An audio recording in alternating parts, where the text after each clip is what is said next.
දැන් මේ හරිනම් ඇත්තටම මේ ඔයාලට නේ මම මේක ඔයාලගේ දෙමව්පියන්ට කියන්න ඕන. එයා ඔහේ හිටියොත් අතපය අකුලගෙන ගඟත් එක්කම ගහගෙන යනවා. ජීවිත අවුල් කරගෙන විනාශ වෙලා යනවා සමහරට කෙල්ලෝ. මොකද කාලකන්ණියෙක් එක එකතු වෙලා තමන් කාලකන්ණි වෙනවට වඩා හොඳ මිත්‍රයෙක් නැත්තම් තනිව ඉන්න එක වටිනවා. ඒතර අපිට රැඟිල්ලක් දාන්නත් ඕන. මොකද කරන්නේ? ගත්ත ෆෝන් එක හොඳ මේ යාළුවෝ කීප දෙනාට දානවා මැසේජස්. ඇත්තට මේක කරා නම් කමකුත් නැහැ. එහෙම නෑ. දැන් අර ඇත්තටම අරුත් පාඩම් කරලාද?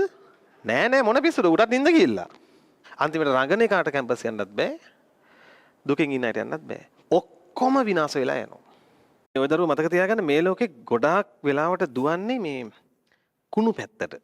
කුණු වෙන නරක වෙන පැත්තට තමයි ගොඩක් වෙලාවට වැඩ කරන්නේ. දැන් හොඳට බලන්නකෝ අපේ හිතට එක පාරටම දෙයක් ගැන එන්නේ බොහොම මෛත්‍රී සහගත චේතනාවද නැත්නම් තරහද? ෂණික වෙන්නේ මොකද්ද? තරහ. නේ? දැන් මෛත්‍රිය කියන එක හුරු කරන්න ඕන එකක්. දැන් ඊළඟට බලන්න දැන් ෂණික වෙන්නේ අනිත් කෙනාගේ සැපත ගැන සැපය ගැන සතුටක්ද? අනේ හොඳයි මෙයා මෙහෙම දිනුනලා ඉන්නේ කියලා සතුටක් දෙන්නේ නැත්නම් ඊර්ෂ්‍යාවද? ඊර්ෂ්‍යාව. ෂණික වෙන්නේ ඒක. ඒ මොකද නිතරම ෂණික වෙන දේ තමයි ලෝකේ නිතරම යන පැත්ත.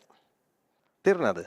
ඒ කියන්නේ නිතරම ලෝකේ යන්නේ කුණු පැත්තට, කුණු දෙයට. නරක දෙයට තමයි මේ ලෝකේ මෙහෙම ඇලවිලා තියෙන්නේ. ඒතර මේ ලෝකේ කෙනෙකුට හොඳ විදිහට ඉන්න නම් මේ ලෝකේ කෙනෙක්ට හොඳ පැත්තට යන්න නම් උත්සාහයක් ගන්න වෙනවා. මොකද මේක ඇලවිලා තියෙන අර පැත්තට. දැන් ගඟක් වගේ ගලන්නේ එක පැත්තකට. වැටුනොත් ඔහෙ හිටියොත් ගලන්නේ ඒ පැත්තට. එයාට රැඳිලා ඉන්න නම් අඩුම තරමේ. ඒත් උත්සාහ ගන්න ඕන. උඩුගම් බලා යන එකට කොහොමද උත්සාහ ගන්න ඕන? මම කියන්නේ අඩු ගානේ රැඳිලා ඉන්න නම් ඒත් උත්සාහ ගන්න ඕන. එයා ඔහෙ හිටියොත් අතපය අකුලගෙන ගඟත් එක්කම ගහගෙන යනවා. ඒක පුතා මේ ලෝකේ හැටි.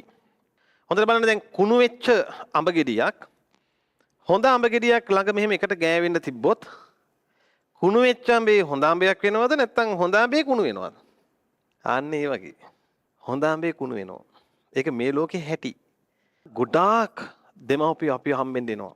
දරුවෝ අපිව හම්බෙන්න එනවා. ඇවිල්ලා ඒගොල්ලන්ගේ ප්‍රශ්න ගැටලු කියද්දී ඒ ගැටලු වල මුල ඉන්නේ කුණු කෙනෙක්. කුණු වෙච්ච කෙනෙක්. කුණු මුණ අදහස් තියෙන කෙනෙක්. ඇසුරට ඇවිත් විනාශ වෙච්ච ජීවිත ගොඩාක් තියෙන ඒවා. හොත්තට හොයලා බලන්න. මිනිස්සු වැරදි කරන්න පෙළඹෙන්නෙම තවත් වැරදි කරන කෙනෙක් හින්දා. ඒක මේ ලෝකේ හැටියක්. පුදුම සහගතයිනේ. වැරදි කරන්න හුරු වෙන්නෙම වැරදි කරන කෙනෙක් හින්දා. දැන් ඔය ගෙවල් වල හොද්දට ඉන්න ළමයි ඉන්නවා මල් වගේ හොඳ ලස්සනට හැදෙන දෙමව්පියන්ට ආදරෙන් ගෞරවයෙන් සලකන වචනයට කීකරු හරි හොඳ ළමයි. දැන් මේ හරිනම් ඇත්තටම මේ ඔයාලට නේ මම මේක ඔයාලගේ දෙමව්පියන්ට කියන්න ඕන. දෙමව්පියෝ බලන්න ඕන ඇත්තටම මේ ඒ තමන්ගේ දරුවා ඒ හැසිරීම වෙනස් කරනවා නම් මුරණ්ඩු වෙනවා නම් කියන දේ අහන්න නැත්නම් හොද්දට හොයලා බලන්න ඕන. ඒ ළමයා ආශ්‍රය කරන ටීම් එකේ ඒ ටයිප් එකෙක් ඉන්නවා. අනිවාර්යයි එහෙමම තමයි. නැත්තම් මිනිහෙක් නොමග යන්නේ. තනිව නොමග යන්නේ. අනිවාර්යෙන් ඒකට මුලට පෝර දාන්න කෙනෙක් ඉන්නවා. දැන් හොඳට ඉන්න ගෑනු ළමයි ඉන්නවා. ජීවිත අවුල් කරගෙන විනාශ වෙලා යනවා සමහරට කෙල්ලෝ. හොඳට හොයලා බැලුවොත් ඒ ටයිප් එක්කෙනෙක් තමයි යාළුවා. කොහෙන් හරි සෙට් වෙලා. මේක පුදුම සහගත දෙයක් පුතා. ලෝකේ තව කෙනෙක් හොඳ කෙනෙක් කරන්නෙත් තව කෙනෙක් නරක කෙනෙක් කරන්නෙත් ඇසුරට එන කෙනා. මට මේ පුතෙක් ඇවිල්ලා කිව්වා සර් මුල් කාලේ සර්ගේ මේ පන්ති මම ආවා. පස්සේ මගේ හිත වෙනස් කළා කිව්වා යාළුවෝ. පස්සේ වෙනස් වුණ හින්දා යාළුවෝ නිතර මේ සර්ට බනින එකලු කරන්නේ. නිතර බනින එක. මොකද ඒගොල්ලන්ගේ සර්ට නිතර බයිනවා. බලන්නකො නේද? දැන් අර ළමයි ඇසුරට ගියේ ඒ ගුරුවරයාට. ඒතකොට ඒ ගුරුවරයාගේ ගත්තේ තමයි ඒ ළමයින්ට එන්නේ. දැන් ඒ ළමයාගේ ඇසුරට මේ ළමයා වැටිලා. නේ? මේ ළමයාට යන්නේ අර ගති. ඇයි අර කුණු දේනේ ගලන්නේ? හොඳ දේ නෙමෙයි ගලන්නේ. හොඳ දේ ගලන්න ටිකක් මහන්සි වෙන්න ඕන. දැන් ගුරුවරයෙක්ට උනත් පන්තියක තව ගුරුවරයෙක්ට නොබැන ඉඳ හිතෙන්නේ හරි කලාතුරකින්. නිතරම හිතෙන්නේ මේ තව කෙනෙකුට බැන එක්ක වීඩියෝ දානවා, බනිනවා. ඉතින් ඔය චීත්ත වැඩ කර කර ඉඳ හිතෙන්නේ මේ ඒ අර කුණු පැත්තට තමයි බර. ඒතකොට ළමයින්ගේ හිතත් ළමයිනුත් මේ ලෝකෙින් ඉන්නේ. ඒතකොට මේ ළමයින්ගේ හිතත් નિરાයාසයෙන් මේකට ඇදෙනවා. ඉතින් ගුරුවරයාට සර් කියලා කියන්න හිතෙන්නේ නම කියලා කතා කරනවා. එක්ක මොකක් කරේ හදපු නමක් කියනවා. නේද? කොච්චර කලකොලපන් තියනවද? එතකොට දැන් වෙන්නේ දැන් අර ළමයාගේ ඇසුර අර ළමයින්ගේ ඇසුරට වැටිලා. දැන් ඒ ළමයි යන ගුරුවරයා මට නිතර බනිනවා. ඒක අහගෙන ඇවිල්ලා අර ළමයි මාව දැකලවත් නැහැ සමහරවිට.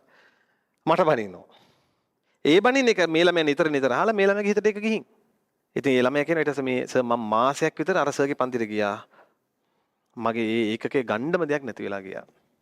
ඊට පස්සේ මම ආයෙ සර්ගේ පන්ති ආවා.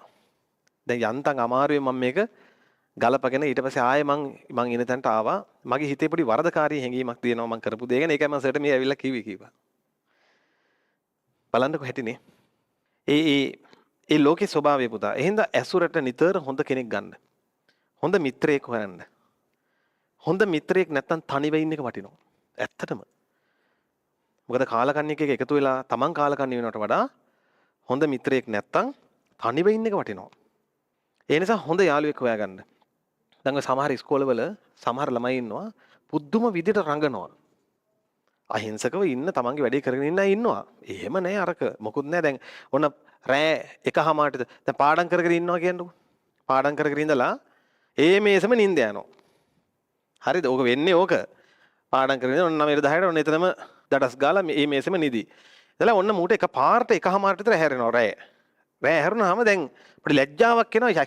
යකෝ නිින්ද ගියානේ. හැබැයි දැන් අනිත් යාළුවෝ ඉස්සර අපිට රැඟිල්ලක් දාන්නත් ඕන. මොකද කරන්නේ? ගත්ත ෆෝන් එක හොඳ මේ යාළුවෝ කීප දෙනාට දානවා මෙසේජස්. මොකද මචං උඹලා කරන්නේ? මොකද වෙන්නේ කියලා දානවා. නේ එක්ක MK මොන හරි මගුලක් දානවා.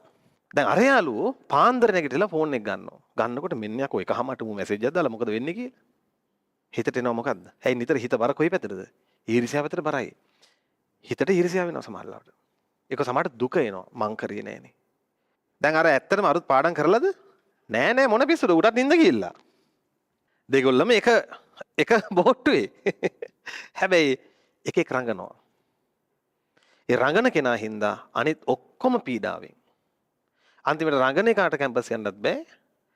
දුකෙන් ඉන්න අයට යන්නත් බෑ. ඔක්කොම විනාශ වෙලා යනවා. මම ඔහොම චරිත ඕන තරම් දැකලා තියෙනවා. මගේ ජීවිතේ මටත් මුණ ගැහිලා තියෙනවා. මුල් කාලේ ඉන්නේ අම්මා මොකුත් නෑ. නේද? ආචාර්ය මහාචාර්ය වෙලා ඉන්නේ. මෙන්න යකෝ පස්සේ කාලෙක බලනකොට ඔන්න හම්බෙනවා කොහේ හරි තැනක. මූණ දෙන්නත් බෑ සමහර විට. එහෙම රඟන චරිතවලට කවදාකවත් දියුණුවක් නෑ පුතා. දියුණුව ලැබෙන්නේ රැඟිල්ලට නෙවෙයි. දියුණුව ලැබෙන්නේ උත්සාහයට. උත්සාහ කරන මිනිහට රඟන්න වෙලාව නෑ. උත්සාහ කරන මිනිහට තියෙන්නේ තමන්ගේ දියුණුව පිණිස උත්සාහ කරන්න වෙලාව විතරයි. රඟන්නේ හිස් චරිත. ඒ අයට වෙලාව තියෙනවා. මොකද දියුණු වෙන්න උත්සාහයක් නැහැ. ඔහේ කාලකන්ණි කර ඉන්න වෙලාව තියෙන හින්දා හොඳට රඟනවා ලෝකෙට පේන්න අපි මෙහෙමයි. ඇත්තට මේක කරා නම් කමකුත් නැහැ. එහෙම නැහැ. හැබැයි ඒකෙන් අනිත් අය හිතනවා හප්පේ මාර වැඩේනේ. මට මොකද දැන් වෙන්නේ? ඒ නිසා ඔයදරුන්ට මම දෙන්න උපදේශක්. ඔය පන්තිවල හරි ඉස්කෝලේ හරි ගුරුවරුන්ට බැන රඟන චරිත ඉන්නව නේද? ජීවිතේට පුතා පෙරපිනක් තිබ්බොත් ගොඩේයි. එහෙම නැත්තම් නම් ගොඩ යන්න හම්බෙන්නේ නැහැ. එහෙනම් ඔය දරුවෝ නිහතමානීව වැඩ කරන්න. නිශ්ශබ්දව වැඩ කරන්න. යාළුවන්ට උදව් කරන්න. බය නැතුව උදව් කරන්න. ඇයි දන්නවද? ඔය ළමයි මෙරිට් එහෙම ගියොත් ඒක තවත් කෙනෙකුට මේ මෙඩිසින් යන උදව්වක්. ඔයාලා හොඳට උදව් කරන්න. යාළුවෝ දිහා බොහොම සුබවාදීව දකින්න. ඊර්ෂ්‍යාව අතාරින්න. මොකද යාළුවෙක්ට ඊර්ෂ්‍යා කළා කියලා වැඩක් නැහැ. තවත් අම්මෙක්ගේ තාත්තෙක්ගේ දරුවෙක් නේ පුතා. ඔයාලා එහෙම හිතන්න. අනේ මගේ යාළුවාට හරියනවා කියන්නේ තව අම්මෙක් තාත්තෙක් සතුටු වෙනවා. මගේ අම්මා තාත්තා මං ගැන සතුටු වෙනවා වගේ තමයි. මගේ යාළුවාගේ අම්මා තාත්තා එයා ගැන සතුටු වෙනවා. එහෙමයි යාළුවෝ දිහා බලන්න ඕන. අර රඟන චරිත ගැන, මොට්ට චරිත ගැන, මැට්ටෝ ගැන හිත දුක් වෙන්න එපා. ඒ අය ඔය කරන්නේ ඒගොල්ලන්ට අනාගතෙත් කරන්න වෙන දේ. දැනුත් රඟනවා. ඊට පස්සේ ජීවිතේ නන්නත්තර වෙලා ගියාම ඒ කාලටත් රඟන්න වෙනවා. මොකද කලින් රැඟිල්ලේ රැඟුවේ විදියට ඉන්න එපයි. නේද? රැඟුවේ විදියට ආයෙ ඉන්නත් එපයි. ඒ නිසා හැමදාම මේ විදියට ෆේක් චරිත විදියට ඉඳලා රඟපු කෙනෙක් විදිහට මේ ලෝකෙන් යන්න යනවා. ඔය දරුවෝ නිහතමානීව ඉන්න, නිහතමානී ඉඳලා නිහතමානීව දියුණු වෙන්න, මිනිස්සුන්ටත් උදව් කරන්න, මිනිස්සු අතර ආදරයට, ගෞරවයට, බහුමානයට ලක් වෙන්න. ඊට පස්සේ ජීවිතේ දිනපු කෙනෙක් විදියට කවදා හරි මේ ලෝකෙන් යන්න.